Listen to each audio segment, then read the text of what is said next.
कुत्रा चावला की काय करायचं हे आपल्याला साधारणपणे माहीत असतंच, पण यातली एक छोटीशी चूकसुद्धा जीवघेणी ठरू शकते.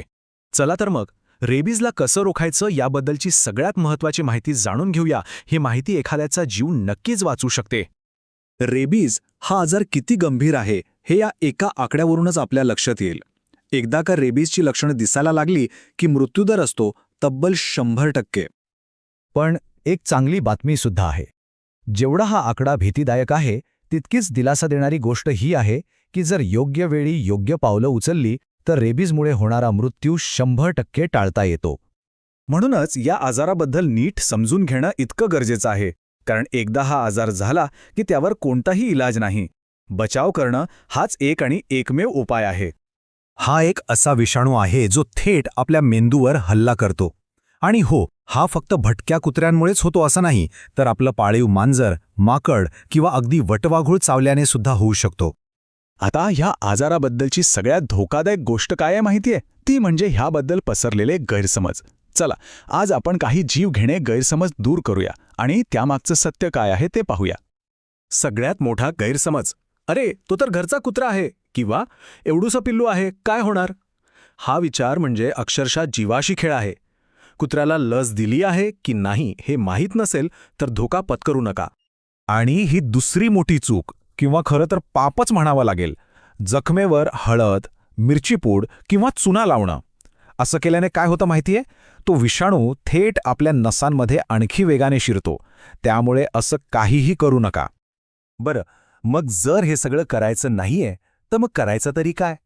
कुत्रा चावल्यावर सगळ्यात पहिली आणि सगळ्यात महत्त्वाची गोष्ट कोणती? उत्तर अगदी सोपं आहे आणि ते या 3 स्टेप्समध्ये आहे. सगळ्यात पहिलं, जखम कमीत कमी 15 मिनिटं वाहत्या पाण्याखाली धरा. दुसरं, साबण, आणि हो, शक्यतो कपड्यांचा साबण वापरा, त्याने जखम स्वच्छ धुवा. आणि तिसरं, हे झालं की लगेच डॉक्टरांकडे जा. लक्षात ठेवा, ह्या 3 गोष्टी सगळ्यात महत्त्वाच्या आहेत. पण थांबा, साबणच का? असं काय आहे साबणामध्ये? तर बघा, रेबीजचा जो विषाणू असतो ना, त्याच्या बाहेर एक चरबीचं म्हणजे फॅटचं एक आवरण असतं. आणि साबण काय करतो? तर हे आवरण पूर्णपणे विरघळवून टाकतो, नष्ट करतो. म्हणूनच 15 मिनिटं जखम धुण्याला लसी इतकंच महत्त्व दिलं जातं. आणि याच कारणामुळे आपल्याला एक गोष्ट माहीत आहे का? डॉक्टर शक्यतो कुत्रा चावलेल्या जखमेवर टाके घालत नाहीत, कारण टाके घातले तर तो विषाणू आतमध्येच अडकून राहू शकतो. जखम स्वच्छ झाली, आता पुढे काय? तर वैद्यकीय उपचार म्हणजे लस. आणि इथेही लोकांच्या मनात एक मोठी भीती असते, एक गैरसमज असतो जो आपल्याला दूर करायचा आहे. आपल्यापैकी अनेकांना अजूनही वाटतं की कुत्रा चावला म्हणजे पोटात बेंबीच्या भोवती 14 मोठी वेदनादायक इंजेक्शन्स घ्यावी लागतात. पण तो काळ आता गेला. आजचे उपचार खूप सोपे झाले आहेत. फक्त दंडावर काही साधी इंजेक्शन्स दिली जातात. आजकालचं लसीकरण कसं असतं? तर बघा, पहिला डोस ज्या दिवशी कुत्रा चावला त्याच दिवशी, मग तिसऱ्या दिवशी, 7व्या दिवशी आणि त्यानंतर गरजेनुसार 14व्या आणि 28व्या दिवशी. म्हणजे साधारण 1 महिन्याच्या आत हे वेळापत्रक पूर्ण होतं. आता काही केसेसमध्ये म्हणजे जखम खूप खोल असेल, रक्त येत असेल किंवा चावा चेहऱ्यावर, मानेवर किंवा बोटांवर असेल तर डॉक्टर एक वेगळा उपचार देतात. त्याला म्हणतात इम्युनोग्लोब्युलिन. हे काय आहे? तर या रेडीमेड अँटीबॉडीज आहेत ज्या थेट जखमेत आणि तिच्या आजूबाजूला दिल्या जातात. यामुळे विषाणूवर तिथेच तात्काळ हल्ला होतो.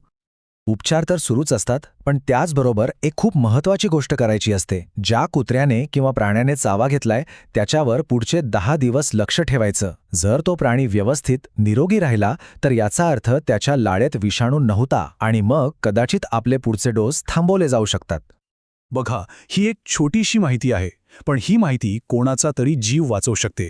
कदाचित आपला किंवा आपल्या जवळच्या कोणाचा. आता ही माहिती आपल्याकडे आहे, ती फक्त लक्षात ठेवू नका, तर ती इतरांपर्यंत पोहोचवा, कारण योग्य वेळी मिळालेली योग्य माहितीच जीव वाचवते.